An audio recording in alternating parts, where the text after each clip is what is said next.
Some women leave behind memories, others leave behind nations. Long before Zimbabwe became the country that we know today, there was a woman whose name still echoes through history. Mbuya Nehanda, a spiritual leader, a resistance fighter, a woman who refused to bow her head while strangers tried to steal her people's land, culture, and future. And the most powerful part, the qualities she carried still live inside many Shona women today. Because if you know Shona women, then you know strength is not something they perform, it is something they survive through. Detectives, let's talk about it. In the late 1800s, British colonizers entered what we know today as Zimbabwe. They wanted control, land, power, resources. But colonization is never just about land. It is about erasing identity, language, traditions, beliefs, pride. And among the people stood Mbuya Nehanda, a respected spiritual voice among the Shona people. But history books often make women sound distant and untouchable. So, let's humanize her.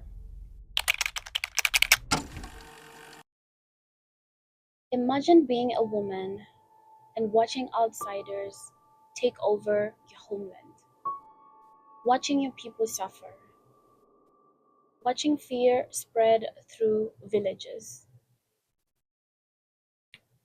Many people would stay silent. She didn't. She encouraged resistance. She inspired courage. She became a symbol that reminded people they still belonged to themselves. And that spirit, you still see it in Shona women today. You see it in the daughters raised by hardworking mothers who carried families on their backs without ever announcing the pain. You see it in women who continue building, nurturing, surviving, and adapting even when life becomes heavy. You see it in the quiet resilience. One thing about many African women, especially Shona women, is that strength often becomes part of their identity before softness ever gets the chance to. And sometimes that strength comes at a cost.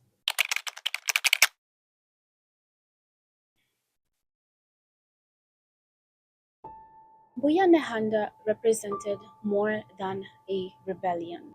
She represented spiritual grounding, wisdom, community, protection. Qualities many Shona women are still expected to carry today. The caretaker, the peacemaker, the resilient one, the woman who keeps going, even when nobody asks if she's tired.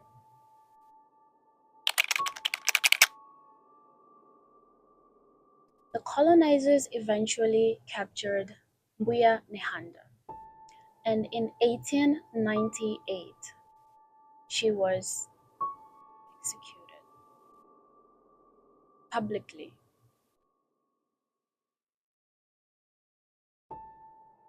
Because they believed that killing her would kill the resistance too. But history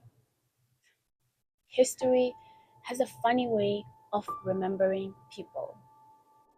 Some names disappear after death, others become immortal. And generations later, Zimbabwe still remembers her.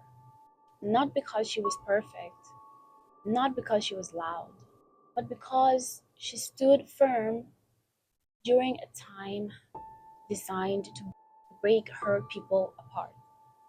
And honestly, that story still feels familiar for many African women today. Different century, different battle, but the same expectation to endure, to carry families, to remain strong, to survive emotionally, financially, and spiritually. Maybe that is why Mbuya Nehanda still resonates so deeply, because she reminds many women of the women who raised them. Strong, protective, resilient, and spiritually rooted. But maybe the lesson should not only be about how much African women can endure. Maybe it should also be about creating a future where they no longer have to carry everything alone.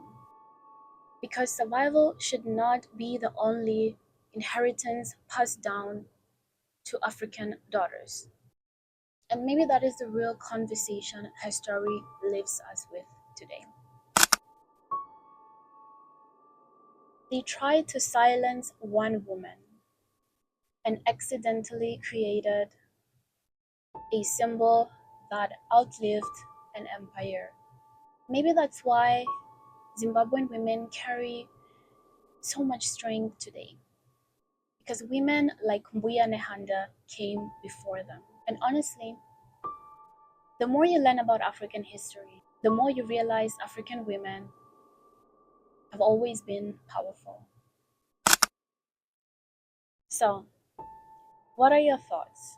Are you inspired by Mbuya Nehanda? Let me know what you think in the comments, because I think she was actually iconic. I'll see you in the next one, detectives. Bye.